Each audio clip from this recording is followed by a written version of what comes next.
Coucou! Alors aujourd'hui, petite vidéo, je voulais faire avec vous la présentation de ma page avril dans mon bullet journal. Vous montrer à peu près comment je fonctionne avec mon bullet. Donc là, je voulais juste faire la page de présentation avec vous parce que j'ai préparé le reste. Sinon, la vidéo aurait duré 3 heures. Donc j'ai juste préparé une page blanche, arrondi mes angles en haut et en bas, et je voudrais faire le fond avec vous. Parce qu'en fait je suis partie sur le thème des animaux pour ce mois-ci, en accord avec une copine avec qui on se met d'accord tous les mois pour choisir un thème pour pas avoir toujours le même.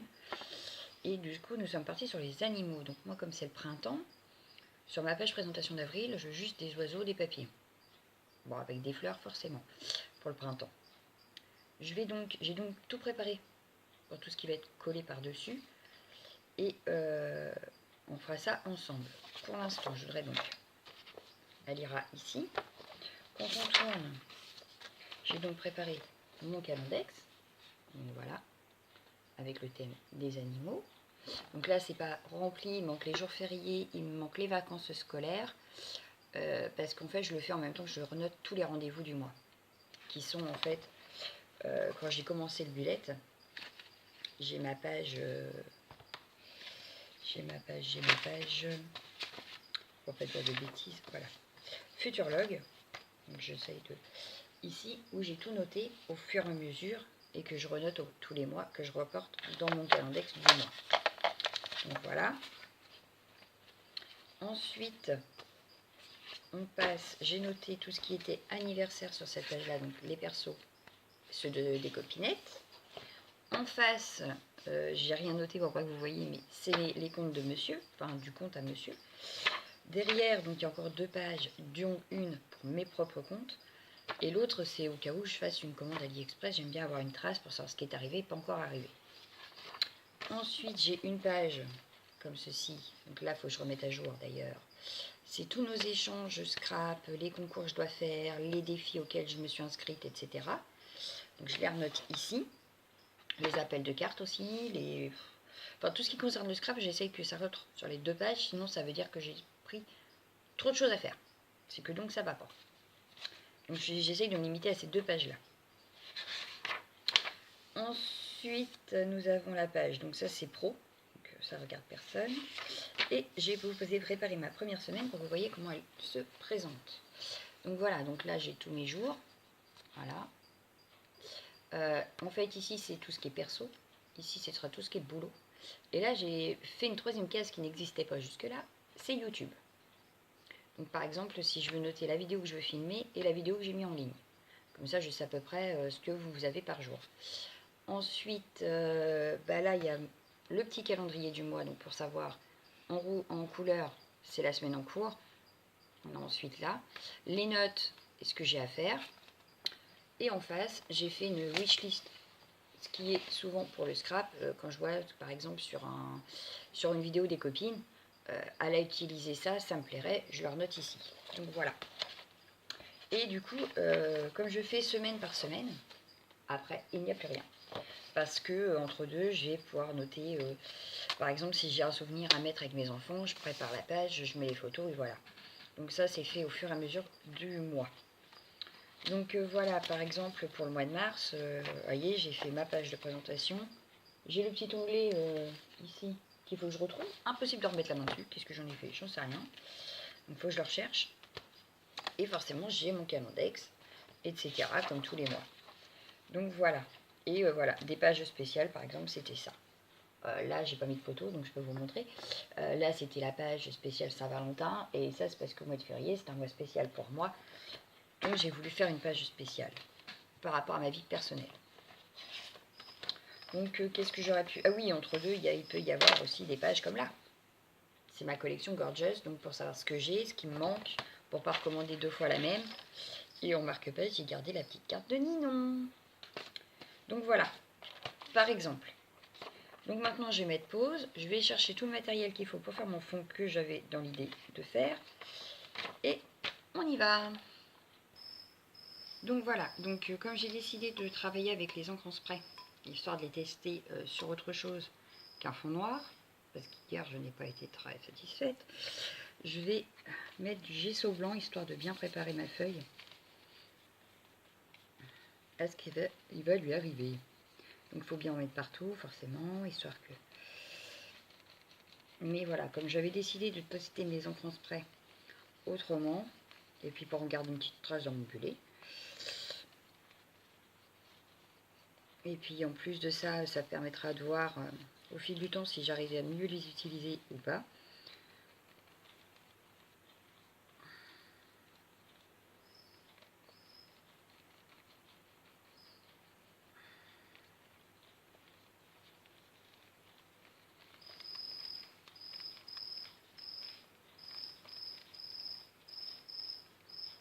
J'ai peut-être mis beaucoup de gesso quand même.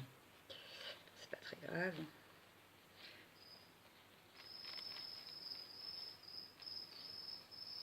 Bon, ce qui m'énerve, c'est qu'on voit toujours mes coups de pinceau. Les filles, si vous avez une astuce, je suis preneuse. Ou alors dites-moi quel pinceau faudrait que j'utilise pour éviter d'avoir autant de traits. Parce qu'on voit tous mes coups de pinceau à chaque fois. Bon, alors des fois ça peut faire bien, ça fait style. Mais des fois je voudrais pas qu'on les voie en fait. Parce que quand on remet de l'encre dessus, des fois on les voit bien. Alors je sais pas si c'est parce que je m'y prends comme un manche. Ou si c'est parce que j'ai pas le bon pinceau. Ou si vous avez une astuce.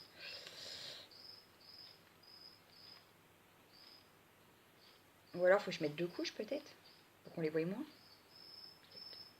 Bah dites-moi, hein. N'hésitez pas. Je suis preneuse de tous les conseils. Étant donné que je ne suis pas une pro, loin de là.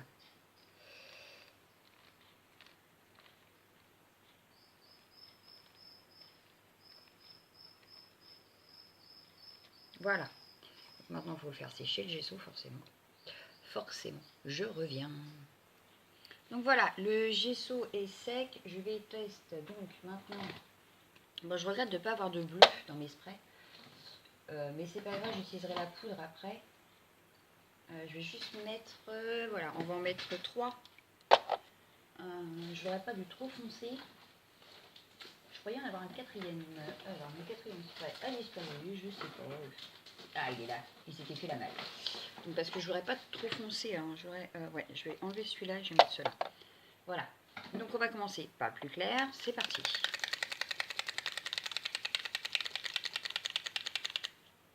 Hop.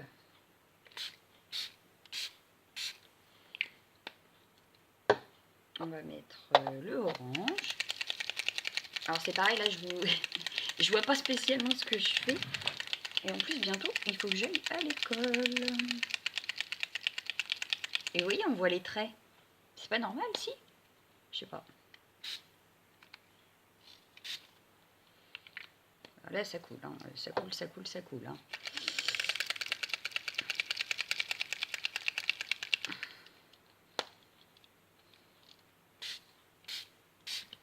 Et voilà. Hop, hop, hop, hop, hop, hop, hop, hop, hop, hop. Parce que je voudrais bien avoir des effets, en fait. Mais je crois que je les aurais pas, les effets, comme je voulais. Enfin, en même temps, j'adore, là. Très franchement. Très franchement. Bon, elle sera comme ça, à la base. Mais, c'est pas mal. Au moins, là, on voit les couleurs par rapport à quoi je fais sur le noir. La seule chose, c'est que je vais le remettre comme ceci. Et je vais remettre du rose pâle.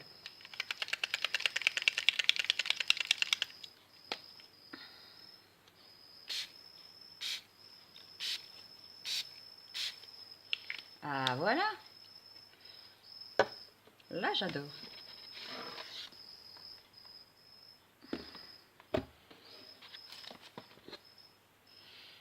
Ah ouais, là, ça pète, là. Ah ouais, j'adore. Bon, je remets pause parce qu'il faut que j'aille à l'école et que je sèche. Reprise.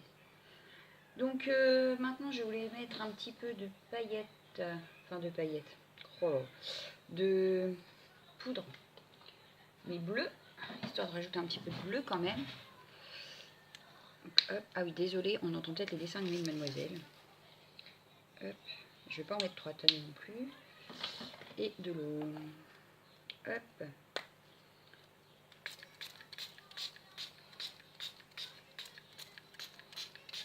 Hop. Peut-être laisser trempler un peu. Il n'y a pas assez d'eau pour faire ce que je veux. Je vais tremper ma feuille, elle va gondoler de partout.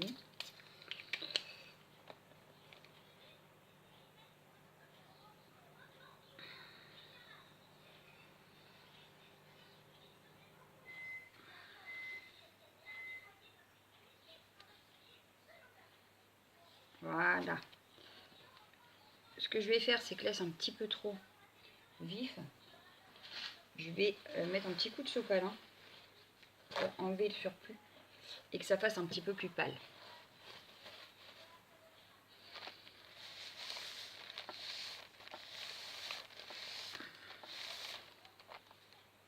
Et voilà. Là, ça me plaît. Voilà.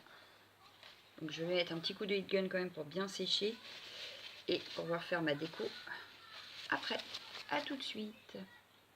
Donc voilà, mon fond est prêt. Ça donne ça. Je vais faire la déco hors caméra.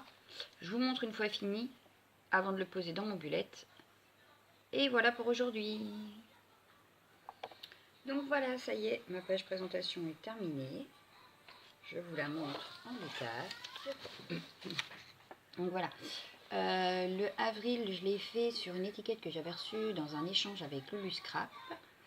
Donc comme quoi tu vois qu'elles me servent. Et voilà, donc après il y a des découpes, il y a des die cut, des stickers. En fait il y a un petit peu de tout. Donc voilà. Ça permet d'éliminer un peu mon stock et en même temps d'embellir mon bullette. Donc voilà, voilà, avril est prêt, il ne me reste plus qu'à remplir les petits détails. Et je suis prête pour le mois d'avril, semaine prochaine. Donc voilà. Donc oui, j'utiliserai sûrement aussi le marque-page que Lulu m'avait fait, que j'adore, durant le mois d'avril. Par exemple, comme là j'avais fait pour les Gorgeous, si j'ai une autre collection que je veux faire, je mettrai pour marquer la page de ma collection, même si j'ai fait pour cette année un index. Donc voilà, si vous voulez plus de détails sur mon bullet journal, vous n'hésitez pas, vous me dites en commentaire si vous en voulez d'autres. Si ça ne vous intéresse pas du tout, autant me le dire aussi, que je ne refasse pas pour rien. Donc voilà. Bon, ben, je pense que pour ma vidéo, je vous remets peut-être face à face, même si j'ai toujours ma touffe. Oui, donc voilà. Donc pour cette vidéo, je pense que ce sera tout. Dites-moi tout en commentaire. Et je vous laisse. Je vous fais de gros bisous et je vous dis bye bye. Ciao!